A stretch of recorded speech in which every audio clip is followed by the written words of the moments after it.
بسم اللہ الرحمن الرحیم۔ السلام علیکم محترم ناظرین، آج کی ویڈیو میں جنت کے باغات، پھل اور سائے کے بارے میں بتایا جائے گا۔ جنت کے درخت کتنے بڑے ہوں گے، ایسے کون سے درخت ہیں جو پوری جنت پر سایہ کیے ہوئے ہیں، اور ان پر کس قسم کے پھل لگے ہوئے ہوں گے، ان کا ذائقہ کیسا ہوگا، اور ایسے کون سے اعمال ہیں جن کے کرنے سے آپ کے لیے جنت میں درخت لگائے جاتے ہیں۔ اللہ رب العزت قرآن پاک میں ارشاد فرماتے ہیں، سورہ واقعہ آیت نمبر 27 تا 33، وَأَصْحَابُ الْيَمِينِ مَا أَصْحَابُ الْيَمِينِ فِي سِدْرٍ مَّخْضُودٍ وَطَلْحٍ مَّنضُودٍ وَظِلٍّ مَّمْدُودٍ وَمَاءٍ مَّسْكُوبٍ، اور جو داہنے جانب سے اعمال نامے دیے جانے والے ہیں، وہ داہنے والے کیسے اچھے ہیں۔ وہ ان باغوں میں ہوں گے جہاں بے خار بیڑیاں ہوں گی اور تہ بتہ ہوں گے، اور لمبا لمبا سایہ ہوگا، اور چلتا ہوا پانی ہوگا، اور کثرت سے میوے ہوں گے جو نہ ختم ہوں گے اور نہ ان کی روک ٹوک ہوگی۔ حضرت ابو ہریرہ رضی اللہ تعالیٰ عنہ سے مروی ہے کہ جنت میں ایک درخت ایسا ہے کہ جس کے سائے میں 100 سال تک سوار چلتا رہے گا۔ اگر تم چاہو تو وَظِلٍّ مَّمْدُودٍ آیت کی تفسیر میں پڑھ سکتے ہو، اور لمبا لمبا سایہ ہوگا۔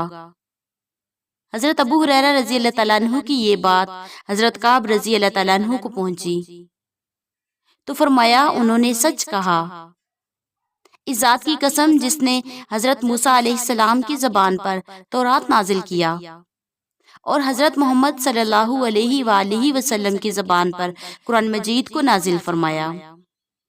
اگر کوئی شخص کسی نوجوان اونٹنی یا نوجوان اونٹ پر سوار ہو کر اس درخت کی جڑ کے گرد گھومے تو اس کا چکر پورا کرنے سے پہلے بوڑھا ہو کر گر پڑے، اللہ تعالیٰ نے اس درخت کو خود اپنے ہاتھ سے لگایا اور اس میں اپنی طرف سے روح پھونکی۔ اس درخت کی شاخیں جنت کی 4 دیواری سے باہر پڑتی ہیں۔ جنت کی ہر نہر اس درخت کی جڑ سے نکلتی ہے۔ حضرت ابن عباس رضی اللہ تعالیٰ عنہ اس درخت کی تفسیر میں وَظِلٍّ مَّمْدُودٍ، اس میں فرمایا، جنت میں ایک درخت ہے جو اتنی موٹی جڑ پر قائم ہے کہ تیز رفتار اس کی ہر طرف سے 100 سال تک چل سکتا ہے۔ جنت والے اور غرفات یعنی بالا خانے والے اور دوسرے جنتی اس درخت کے پاس جمع ہوں گے اور اس کے سایہ میں باہم باتیں کیا کریں گے۔ فرمایا کہ ان جنتیوں میں سے بعض کو کچھ خواہش ہوگی اور وہ دنیا کے لہو لعب کو یاد کریں گے، تو اللہ تعالیٰ جنت سے ایک ہوا بھیجیں گے تو وہ درخت جو کچھ دنیا میں لہو و لعب کی اقسام تھی سب کے ساتھ حرکت میں آ جائے گا۔ حضرت ابو ہریرہ رضی اللہ تعالیٰ عنہ فرماتے ہیں، جناب رسول اللہ صلی اللہ علیہ وآلہ وسلم نے ارشاد فرمایا، جنت میں کوئی درخت ایسا نہیں مگر اس کا تنا سونے کا ہے۔ حضرت ابن عباس رضی اللہ تعالیٰ عنہ فرماتے ہیں، جنت کی کھجور کے تنے سبز زمرجد کے ہوں گے اور کھجور کے تنے کی ٹہنیاں سرخ سونے کی ہوں گی۔ اس کی شاخیں جنتیوں کے بہترین لباس ہوں گے، انہی میں سے ان کے چھوٹے کپڑے اور پوشاکیں تیار ہوں گی۔ اس کے پھل مٹکوں اور ڈول کی طرح بڑے بڑے ہوں گے، دودھ سے زیادہ سفید اور شہد سے زیادہ میٹھے اور جھاگ سے زیادہ نرم، ان میں گٹھلی نہیں ہوگی۔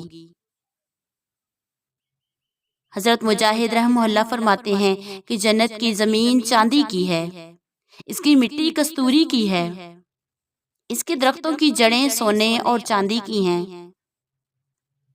جن کی ٹہنیاں لؤلؤ، زبرجد اور یاقوت کی ہیں، پتے اور پھل ان کے نیچے لگے ہوں گے۔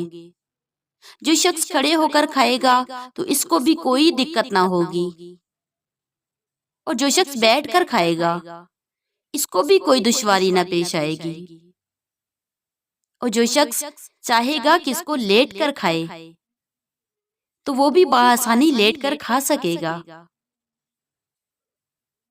حضرت علقمہ فرماتے ہیں کہ جنت معتدل ہوگی، نہ اس میں گرمی ہوگی نہ سردی ہوگی۔ حضرت عتبہ بن اسلمی رضی اللہ تعالیٰ عنہ فرماتے ہیں کہ ایک دیہاتی شخص نبی کریم صلی اللہ علیہ وآلہ وسلم کی خدمت میں حاضر ہوا اور آپ سے حوض کے متعلق اور جنت کے متعلق سوال کیا۔ پھر اس دیہاتی نے سوال کیا کہ جنت میں میوے بھی ہوں گے؟ تو آپ نے ارشاد فرمایا ہوں گے، ضرور ہوں گے، اور جنت میں ایک درخت ہوگا جس کو طوبیٰ کا نام دیا جاتا ہے۔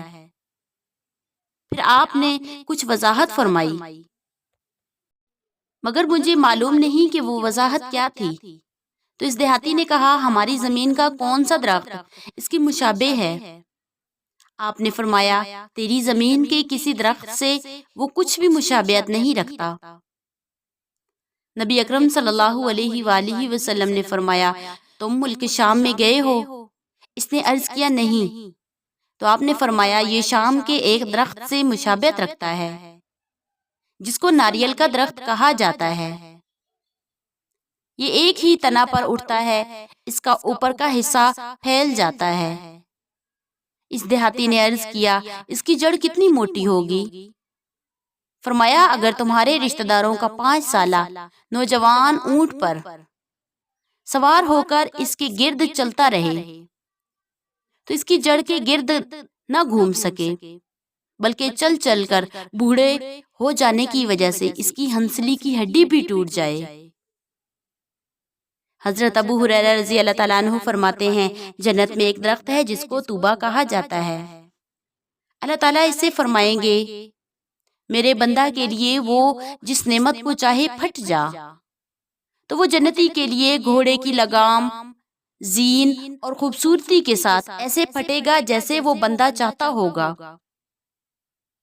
اور یہ درخت جنتی کے لیے ایک سواری کو نکالے گا تو اس کا کجاوا لگام اور خوبصورتی کے ساتھ جیسے وہ جنتی چاہے گا اور کپڑوں کو بھی اپنے سے نکالے گا۔ حضرت مویس بن سمی رحمہ اللہ فرماتے ہیں طوبیٰ جنت میں ایک درخت ہے، اگر کوئی شخص لمبی ٹانگوں والی اونٹنی یا نوجوان اونٹ پر سوار ہو پھر اس کے گرد گھومے تو وہ اس جگہ تک پہنچ نہیں سکے گا جہاں سے وہ روانہ ہوا تھا، حتیٰ کہ بوڑھا ہو کر مر جائے۔ جنت میں کوئی منزل ایسی نہیں ہے مگر اس درخت کی ٹہنیوں میں سے کوئی نہ کوئی ٹہنی جنتیوں پر ضرور لٹکتی ہوگی۔ جب جنتی پھل کھانے کا ارادہ کریں گے تو یہ ان کے سامنے لٹک جائے گی، تو وہ جتنا چاہیں گے اس سے کھائیں گے۔ فرمایا کہ ان کے پاس پرندے بھی پیش کیے جائیں گے، یہ اس سے خشک گوشت یا بھنا ہوا گوشت جیسے جی چاہے گا کھائیں گے۔ پھر جب یہ کھا چکیں گے تو وہ پرندہ زندہ ہو کر اڑ جائے گا، کیونکہ جنت میں موت نہیں۔ حضرت اسماء بنت حضرت ابو بکر رضی اللہ تعالیٰ عنہ سے روایت ہے کہ میں نے جناب رسول اللہ صلی اللہ علیہ وآلہ وسلم کو فرماتے ہوئے سنا، آپ نے سدرۃ المنتہا کا ذکر فرمایا، بہترین سوار اس کی شاخوں کے سائے تلے 100 سال تک چلے گا یا 100 سال تک سایہ میں بیٹھے گا، اس کا فرش سونے کا ہے اور اس کے پھل مٹکوں کی طرح ہیں۔ سدرۃ المنتہا کی تفسیر میں حضرت عبداللہ بن مسعود رضی اللہ تعالیٰ عنہ فرماتے ہیں کہ یہ جنت کے درمیان میں ہے، اس پر سندس اور استبرق کے ریشم کا ذخیرہ رہے گا۔ حضرت انس رضی اللہ تعالیٰ عنہ سے روایت ہے جناب رسول اللہ صلی اللہ علیہ وآلہ وسلم نے فرمایا جب مجھے معراج کی شب ساتوں آسمان میں سدرۃ المنتہا کی طرف لے جایا گیا تو اس کے بیر ہجر کے مٹکوں کی طرح بڑے بڑے اور موٹے تھے اور اس کے پتے ہاتھی کے کانوں کی طرح تھے۔ اس کے تنا سے 2 ظاہری نہریں نکلتی ہیں اور 2 باطنی نہریں۔ میں نے پوچھا اے جبرائیل یہ باطنی اور ظاہری نہریں کیا ہیں؟ فرمایا باطنی نہریں تو جنت میں سے ہیں اور ظاہری نہریں دنیا میں دریائے نیل اور دریائے فرات ہیں۔ حضرت حسن رضی اللہ تعالیٰ عنہ فرماتے ہیں میں نے جناب رسول اللہ صلی اللہ علیہ وآلہ وسلم سے ارشاد فرماتے ہوئے سنا جنت میں ایک درخت ہے جس کا نام شجرۃ البلوا ہے۔ روز قیامت مصیبت زدوں کو پیش کیا جائے گا تو ان کے اعمال نامہ کو حساب کتاب کے لیے پیش نہیں کیا جائے گا، ان کے لیے ترازو اعمال کو نصب نہیں کیا جائے گا، بس ان پر اجر و انعام کی بارش ہی ہوتی رہے گی۔ پھر آپ صلی اللہ علیہ وآلہ وسلم نے یہ آیت تلاوت فرمائی، انما یوفی الصابرون اجرہم بغیر حساب، مصیبت پر صبر کرنے والوں کو پورا انعام و اکرام ملے گا بغیر حساب کتاب کے۔ سبحان اللہ۔ حضرت جابر رضی اللہ تعالیٰ عنہ سے روایت ہے، نبی کریم صلی اللہ علیہ وآلہ وسلم نے فرمایا، جو شخص ایک مرتبہ سبحان اللہ العظیم کہتا ہے تو اس کے لیے جنت میں ایک درخت لگ جاتا ہے۔ اسی طرح فرمایا گیا جو شخص ایک مرتبہ سبحان اللہ و بحمدہ کہتا ہے تو اس کے لیے جنت میں ایک درخت لگ جاتا ہے۔ حضرت ابو ہریرہ رضی اللہ تعالیٰ عنہ سے روایت ہے کہ جناب رسول اللہ صلی اللہ علیہ وسلم ایک مرتبہ ان کے پاس سے گزرے جبکہ یہ درخت لگا رہے تھے، تو آپ نے ارشاد فرمایا، میں تمہیں اس سے بہتر شجرکاری کا نہ بتلاؤں؟ میں نے عرض کیا، جی یا رسول اللہ، وہ کیا ہے؟ آپ نے ارشاد فرمایا، سبحان اللہ والحمد للہ ولا الہ الا اللہ واللہ اکبر، میں سے ہر ایک کلمہ کے بدلے میں تیرے لیے ایک درخت لگایا جائے گا۔ اسی طرح ابن مسعود رضی اللہ تعالیٰ عنہ فرماتے ہیں، جناب رسول اللہ صلی اللہ علیہ وآلہ وسلم نے فرمایا، جس رات مجھے معراج کرائی گئی میں نے حضرت ابراہیم علیہ السلام کی زیارت کی۔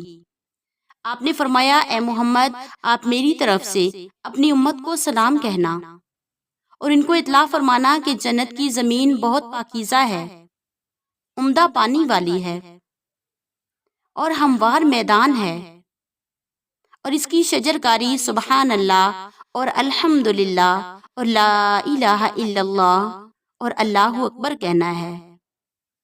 امام طبرانی نے لا حول ولا قوت الا باللہ کا ذکر بھی کیا ہے۔